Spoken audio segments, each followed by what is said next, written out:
ഭൂമിയിൽ അന്ധകാരം നിറഞ്ഞിരിക്കുന്ന സമയത്തിൽ അതിനെ അകറ്റുന്ന പൂർണ്ണചന്ദ്രൻ കിഴക്കുദിക്കിൽ ഉദിക്കുന്നതുപോലെ ജനങ്ങളുടെ അവിദ്യാരൂപമായ അന്ധകാരത്തെ നശിപ്പിച്ച് ജ്ഞാനപ്രകാശം വ്യാപിപ്പിക്കുന്നവനും സർവപ്രാണികളുടെയും ഹൃദയഗുഹയിൽ സ്ഥിതി ചെയ്യുന്നവനുമായ ഭഗവാൻ ശ്രീ മഹാവിഷ്ണു പരിപൂർണ സ്വരൂപത്തോടുകൂടി ദേവകിയിൽ അവതരിച്ചു. താമരപ്പൂക്കൾ പോലെയിരിക്കുന്ന കണ്ണുകളോടും 4 കൈകളോടും ശംഖം, ഗദ, ചക്രം എന്നിങ്ങനെയുള്ള ശ്രേഷ്ഠങ്ങളായ ആയുധങ്ങളോടും ശ്രീവത്സമാകുന്ന അടയാളത്തോടും കൗസ്തുഭമെന്ന രത്നം കൊണ്ട് ശോഭിക്കുന്ന ഗളത്തോടും മഞ്ഞപ്പട്ടോടും സ്നിഗ്ധമായ മേഘം പോലെ സുന്ദരമായും വിലമതിക്കാൻ കഴിയാത്ത വൈഡൂര്യങ്ങൾ പതിച്ചിട്ടുള്ള കിരീടത്തിൻ്റെയും കുണ്ടലങ്ങളുടെയും കാന്തിയാൽ വ്യാപിക്കപ്പെട്ട അപരിമിതങ്ങളായ തലമുടികളോടും അത്യുത്കൃഷ്ടങ്ങളായ അരഞ്ഞാൺ, കടകം, വള മുതലായവ കൊണ്ട് ശോഭിച്ചും അദ്ഭുതനായും ഇരിക്കുന്ന ആ ബാലകനെ വസുദേവൻ കണ്ടു. ശ്രീഹരി സ്വപുത്രനായിട്ട് അവതരിക്കുന്നുവെന്ന് കണ്ടപ്പോഴുള്ള ആശ്ചര്യത്താൽ വികസിച്ച നേത്രങ്ങളോടുകൂടിയ ആ മഹാഭാഗ്യവാനായ വസുദേവൻ ശ്രീകൃഷ്ണൻ്റെ അവതാരമാകുന്ന മഹോത്സവം നിമിത്തം സന്തോഷസമുദ്രത്തിൽ നിമഗ്നനായിട്ട് ബ്രാഹ്മണർക്കായിക്കൊണ്ട് അനേകം പശുക്കളെ ദാനം ചെയ്തുവെന്ന് മനസാ സങ്കൽപ്പിച്ചു. അതിനുശേഷം താഴെ പറയുന്ന ശ്ലോകങ്ങൾ കൊണ്ട് ഭഗവാനെ സ്തുതിച്ചു. ശ്രീമദ് ഭാഗവതത്തിലെ ദശമസ്കന്ധത്തിൽ 3-ാം അധ്യായത്തിൽ 13 മുതൽ 22 വരെയുള്ള 10 ശ്ലോകങ്ങൾ. 1-ാമത്തെ ശ്ലോകം. വസുദേവ ഉവാച വിദിതോസി ഭവാൻ സാക്ഷാത് പുരുഷപ്രകൃതേ പരഃ കേവലാനുഭവാനന്ദ സ്വരൂപ സർവബുദ്ധിദൃക്. വസുദേവൻ സ്തുതിച്ചു. ഹേ ഭഗവൻ, അങ്ങയെ ഞാൻ പ്രകൃതിയിൽ നിന്ന് ദൂരെയിരിക്കുന്ന പരമപുരുഷനായിട്ടും കേവലമായിരിക്കുന്ന അനുഭവവും ആനന്ദവുമാകുന്ന സ്വരൂപത്തോട് കൂടിയവനായിട്ടും സർവപ്രാണികളുടെയും ബുദ്ധിവൃത്തികൾക്ക് സാക്ഷിയായിട്ടിരിക്കുന്നവനുമായും അറിയുന്നു. എൻ്റെ നേത്രഗോചരനായി വന്നതിനാൽ ഞാൻ മഹായോഗികളെക്കാൾ ഭാഗ്യവാനായി ഭവിച്ചിരിക്കുന്നു. 2-ാമത്തെ ശ്ലോകം. സയേവ സ്വപ്രകൃത്യേദം സൃഷ്ട്വാഗ്രേ ത്രിഗുണാത്മകം തദനുത്വം ഹെ പ്രവിഷ്ടഃ പ്രവിഷ്ടൈവ ഭാവ്യസേ. ആ വിധം ഇരിക്കുന്ന അങ്ങു തന്നെ തൻ്റെ മായ കൊണ്ട് ത്രിഗുണസ്വരൂപമായിരിക്കുന്ന ഈ ലോകത്തെ സൃഷ്ടിച്ചിട്ട് അനന്തരം പ്രവേശിക്കാത്തവനെങ്കിലും പ്രവേശിച്ചവൻ എന്ന പോലെ ഭാവിക്കപ്പെടുന്നു. അങ്ങയുടെ പാദപത്മ ഭക്തന്മാരായ ഞങ്ങളിലുള്ള പ്രേമാവേശം നിമിത്തം പുത്രനെ പോലെ അങ്ങ് ഭാവിക്കുന്നു എന്നു മാത്രം. 3-ാമത്തെ ശ്ലോകം.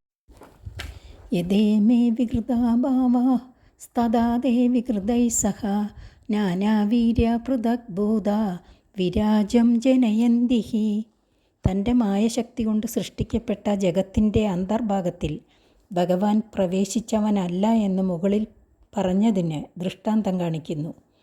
മഹതാദികളായ 7 തത്വങ്ങൾ ഓരോന്നും വെവ്വേറെയായിരിക്കുമ്പോൾ ഓരോന്നിനും ഓരോ വീര്യമുണ്ട്. ഇങ്ങനെ ഭിന്ന വീര്യങ്ങളായിരിക്കുന്ന ഇവയ്ക്ക് അഭികൃത തത്വങ്ങൾ എന്നു പേരാണ്.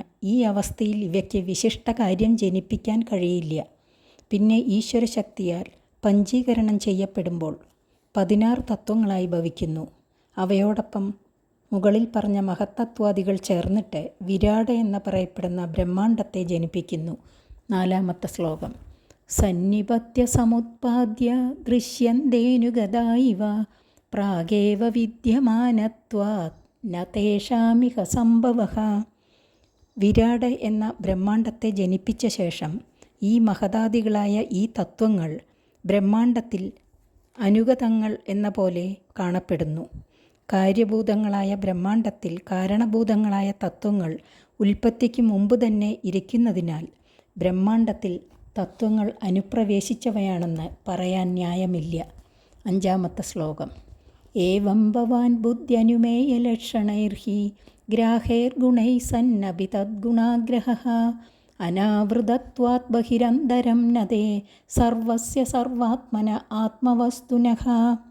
ഇപ്രകാരം ബുദ്ധി കൊണ്ട് അനുമാനിക്കപ്പെടുവാൻ യോഗ്യമായും ലക്ഷ്യത്തോടുമിരിക്കുന്ന ഗുണങ്ങളോട് ചേർന്നിരിക്കുന്നുവെങ്കിലും അങ്ങ് അവയുടെ ഗുണങ്ങളാൽ ഗ്രസിക്കപ്പെടുന്നവനല്ല.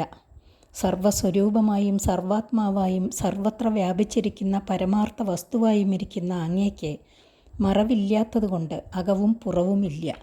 6-ാമത്തെ ശ്ലോകം.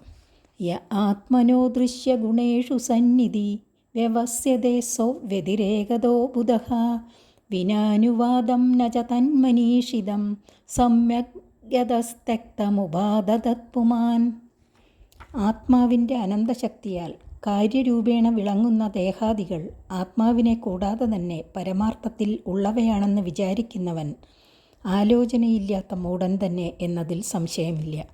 സർവത്ര വ്യാപിച്ചിരിക്കുന്ന ആ സത്ത മാത്രം നിത്യം, നാമരൂപങ്ങൾ കൽപ്പിതങ്ങൾ.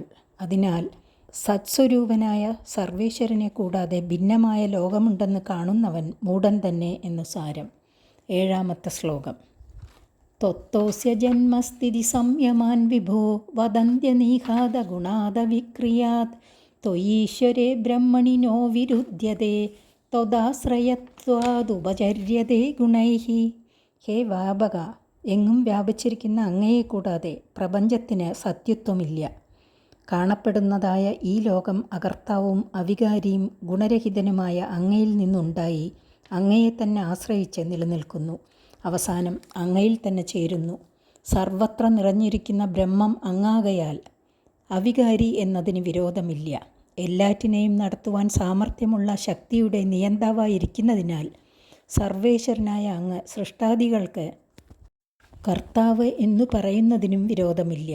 ഗുണങ്ങൾക്ക് ആശ്രയഭൂതയായിരിക്കുന്ന മായയ്ക്കും അധിഷ്ഠാന സ്വരൂപനാകയാൽ സർവാശ്രയനായിരിക്കുന്ന അങ്ങയെ ആശ്രയിക്കാതെ ഗുണങ്ങൾക്ക് യാതൊരു വ്യാപാരവും നടത്താൻ കഴിയുകയില്ല. 8-ാമത്തെ ശ്ലോകം. സത്വം ത്രിലോകസ്ഥിതയേ സ്വമായയാ ബിഭർഷി ശുക്ലം ഖലു വർണ്ണമാത്മനഃ സർഗായ രക്തം രജസോപബൃംഹിതം കൃഷ്ണം ച വർണ്ണം തമസാ ജനാത്യയേ. ഉപാദാന കാരണമായിരിക്കുന്ന അങ്ങ് തന്നെ സൃഷ്ട്യാദി കാര്യങ്ങൾ നടത്തുവാൻ 3 വിധത്തിലിരിക്കുന്ന അവതാര സ്വരൂപങ്ങൾ ധരിക്കുന്നു. സച്ചിദാനന്ദ സ്വരൂപമായിരിക്കുന്ന അങ്ങു തന്നെ 3 ലോകത്തെയും പരിപാലിക്കാൻ വേണ്ടി സ്വമായ കൊണ്ട് ശുദ്ധ സത്വത്തെ പ്രധാനമാക്കിയിട്ട് ശാന്തമായിരിക്കുന്ന വിഷ്ണു രൂപത്തെയും സൃഷ്ടി ചെയ്യുവാൻ വേണ്ടി രജോ ഗുണത്താൽ വർദ്ധിക്കപ്പെട്ടതായും രാഗസ്വരൂപമായും ഇരിക്കുന്ന ബ്രഹ്മാവിൻ്റെ സ്വരൂപത്തെയും സംഹരിക്കാൻ വേണ്ടി തമപ്രധാനമായിരിക്കുന്ന രുദ്രരൂപത്തെയും ധരിക്കുന്നു. 9-ാമത്തെ ശ്ലോകം. ത്വമസ്യ ലോകസ്യ വിഭോരിരക്ഷിഷുർഗൃഹേവതീർണോസി മമാഖിലേശ്വര രാജന്യസപ്നാസുരകോടിയുതപൈർഹി നിർവ്യൂഹ്യമാനാ നിഹനിഷ്യസേ ചമൂഹു.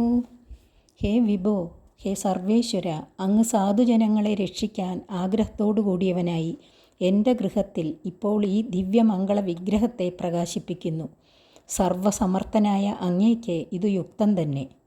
ലോകത്തെ പലതരത്തിൽ ഉപദ്രവിക്കുന്ന രാജാക്കന്മാരാകുന്ന അനേകം അസുരന്മാർ അവരുടെ ദുഷ്പ്രവൃത്തികൾ നടത്തുവാൻ സഹായഭൂതന്മാരായിട്ട് പരിപാലിച്ച് 4 ദിക്കിലും സഞ്ചരിപ്പിച്ചു കൊണ്ടിരിക്കുന്ന സൈന്യങ്ങളെ അങ്ങു നിശ്ചയമായും സംഹരിക്കും. 10-ാമത്തെ ശ്ലോകം. അയം ത്വസഭ്യസ്തവ ജന്മനൗ ഗൃഹേ ശ്രുത്വാ ഗ്രജാംസ്തേ നവതി സുരേശ്വര സദേവതാരം പുരുഷൈ സമർപ്പിതം ശ്രുത്വാധുനൈവ വിസരത്യുദായുധഃ. ഹേ ദേവന്മാരുടെയും സന്താപത്തെ നശിപ്പിക്കുന്ന സർവേശ്വര, ദുഷ്ടനായ ഈ കംസൻ ഞങ്ങൾ 2 പേരുടെയും അന്തർഭാഗത്തിൽ നിന്ന് അങ്ങ് അവതരിക്കും എന്ന് അശരീരി വാക്കിൽ നിന്നു കേട്ടിട്ട് അങ്ങയുടെ മുമ്പ് ജനിച്ച 6 പേരെ സംഹരിച്ചിരിക്കുന്നു. കാവൽക്കാരായ ഭൃത്യന്മാരിൽ നിന്നും അങ്ങയുടെ അവതാരത്തെക്കുറിച്ച് കേട്ട് ഉടനെ അവൻ വാളുമുയർത്തിക്കൊണ്ട് ഇപ്പോൾ തന്നെ വരും. അതുകൊണ്ട് അത്യന്തം ഉപദ്രവിയായിരിക്കുന്ന കംസനെ മുമ്പിൽ ഹനിക്കണമെന്ന് സൂചിപ്പിക്കുക മാത്രം ചെയ്യുകയും ഇന്നതു ചെയ്യണമെന്ന് പ്രാർത്ഥിക്കാതെ സ്തുതി അവസാനിപ്പിക്കുകയും ചെയ്യുന്നു. ഹരി ഓം.